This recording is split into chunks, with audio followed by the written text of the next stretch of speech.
Hello. I just finished La La Land. Gorgeous. Gorgeous piece of media, gorgeous piece of art, gorgeous piece of all of the above. It's coming back to theaters in August. You will catch me in a seat. I will find one. Anyways, you know, I already have stolen Cooper Nidecker's identity with my hair, so I might as well steal his obsession with La La Land and Ryan Gosling too. I got sent down the Ryan Gosling rabbit hole with Project Hail Mary, and then it just keeps going from there. You know, you get into Lars and the Real Girl, which I haven't watched yet, but it looks peak. And you know, he's gonna be Ghost Runner soon. He's gonna be in Star Wars. We've got I'm Just Ken. I'm Just Ken. You know, all of the above. He's peak. He is a wonderful, gorgeous actor. Love him. Emma Stone is also a wonderful, gorgeous actor. If you couldn't tell, I'm bisexual. Shout out to all my sapphic baddies. I'm just gonna steal that from Cooper too. I hope he sees this. Did that sound parasocial? Probably. Whatever. But now that I've watched La La Land, I have to make it everybody else's problem too. So I just want to talk a little bit about how amazing it is. Wow, I really didn't have anything prepared. Gorgeous. Gorgeous. I love this. I don't want to sound like I'm insulting Emma Stone and Ryan Gosling, but I love the way that they do not sound polished when they sing. I'm going to approach this gently. I'm gonna slip this idea in there of I love that they do not sound polished in auto-tune, which sounds a little bit dystopian, that is the norm now. But watching a lot of musicals, there's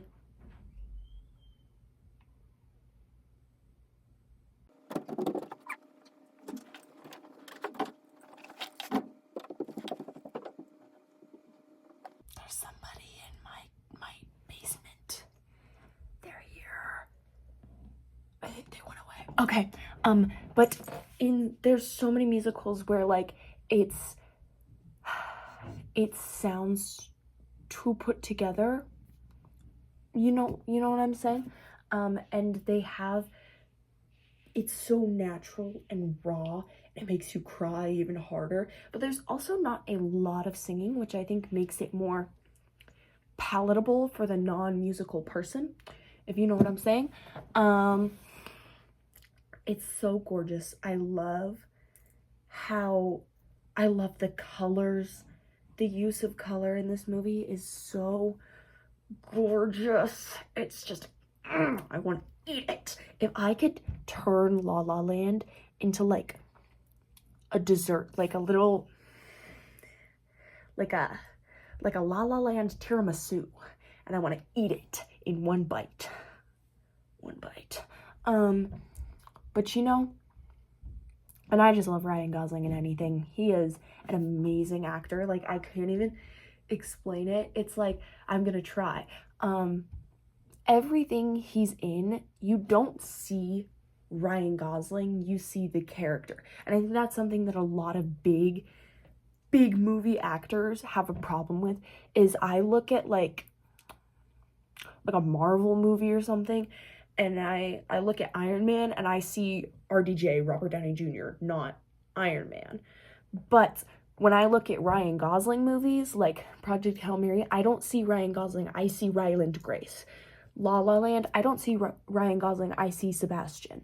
You know? He really embodies his characters fully, and I love that about him. He has such a kind soul. From what I know about him, obviously, I don't know him personally, but from what I do know about him, he just has a kind soul. He radiates kindness and joy and whimsy. And that is, yeah, that's peak. You know, it makes me, oh my God, it makes me want to have a career in journalism specifically, because there are so many people that just get to like meet all these A-list celebrities, and they get to ask them these cool questions about their career and get inside their minds, and I love that. But I'm too deep into the marine biology field to go back, so that's not happening. But La La Land, the music is so gorgeous, so good. I love how the use of what's the word I'm looking for? Motifs. The music comes back in motifs throughout the whole film. I love the connection to me and Sebastian's theme being like this repetition and like a reminder of their love. I cried so hard in the last 30 minutes because I've never seen La La Land. I was pleasantly surprised. It's not a hickey, I swear. I'm single as fuck. I don't know who that is or where she came from. Back to the point. What was I saying?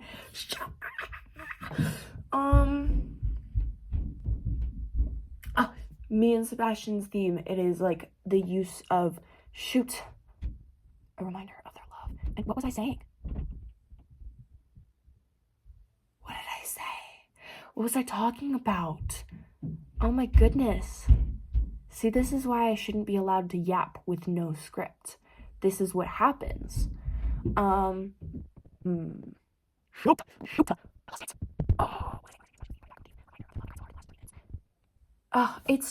It's so heartbreaking the way their story ends, because they did have like that rough patch in the middle where they're fighting and their dreams are just going in different directions, and like, oh, and then like I thought it was gonna end there because that makes sense and they could just be angry at each other, but no, they had a pleasant finish to the relationship. They had to just slowly drift apart. Editing Penny here. I would like to note, after watching, I know I have no original ideas, but after watching Cooper's live about La La Land, it was quite eye-opening. That Sebastian was not, the best boyfriend. It is a story about an ex. And, like, they were never meant to be together. It's like the whole point. And I didn't get to that in this video because my brain was running on like 500 miles an hour. But, that's the whole point, is that they don't get together. They don't belong together. Like, people come into your life to, change it, and they don't have to stay. They serve their purpose and they leave, and that's okay. Back to it. And then they end up with mostly happy lives, I assume, apart from each other, which is terrifying and dreadful and blah. Why'd she have to marry Greg, bro? Who is Greg? What has Greg ever done for Mia? I think it was Greg. But like, that man does not deserve an A-list actor like Mia. Yeah, no, I was pleasantly... That's what I was saying. I was pleasantly surprised with how little I knew about the plot going into it. Obviously, I knew how it ends. Everybody's seen the last couple scenes of like, welcome to Sebs. Welcome to Sebs. Like, everybody knows about that. And so I knew it was going to end sad, but I was like, oh, it was this whole journey. I'm usually not into like romance movies because I find them really fucking boring, but this was like, oh my god, I love La La Land. Like, I can't describe how much I love it now. Like, I genuinely, thank you, Cooper. Thank you, Cooper, for putting me on this shit. Peakest peak there ever peaked. That's probably a lie. I mean, there are probably better movies out there at Project Hail Mary, but I should do a video on Project Hail Mary next. Don't let me forget about that one, because I should have made that one first, because I'm currently on like a grind obsession with Project Hail Mary. I think I'm on like chapter 21 or 22 of the book, and I've watched the movie 3 or 4 times, which isn't a lot considering that it came out in April, but I wasn't able to watch it until late June, for the first time. But I love it so much. I just need to shut up about Project Hail Mary. That's for later. But La La Land is, it's gorgeous. I love how Sebastian, he's always wearing tap shoes. Like there's the iconic scene in the park where, you know, Mia changes into her tap shoes, but like after that you notice Sebastian is just always wearing them. There's almost no scenes where he's not wearing tap shoes, which I think is gorgeous. Also, holy jump scare when John Legend came out. I didn't know he was in this movie. Since when was John Legend in La La Land? Same with, I forget his name, but you know who I'm talking about. The guy from Whiplash and Omni-Man, whatever. You know who I'm talking about. I'll put a little picture. But, and his name when I eventually remember it in post-editing. But yeah, that was my little rant about La La Land. I love the colors, I love the music, I love the acting, I love the story. It's so emotional, and like, I kind of love how it's from Mia's perspective, because I kind of was expecting to see more both of them, but it's very interesting to see it like almost exclusively from Mia's perspective. And then also La La Land, they fixed it in the poster for the new, like the replaying in theaters, and the La La hand took all the color with it. I'll put a side by side, but like they fixed his hand from like that to that, right? But then all the color went away. They took all the color away. That's quite disappointing. What is the trend with that in like 2020s in general? It's just like removing all the color from things. Why am I staring at millennial gray in every facet of my life? What is the point? What are we doing here? What is the purpose of this? Catch my Tucker Carlson reference, whatever.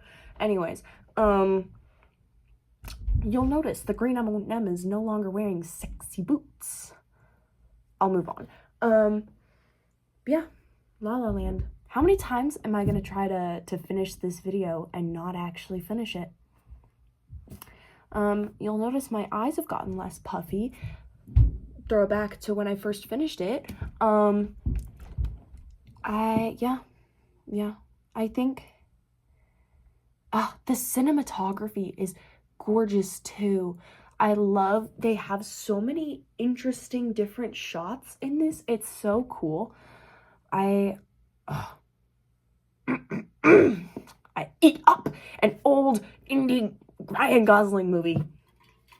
Anyways, thank you for listening to me talk about Project Hail Mary.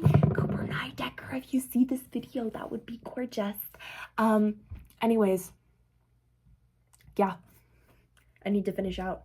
Goodbye. Let me show you how to move. Let me show you how to get that bag.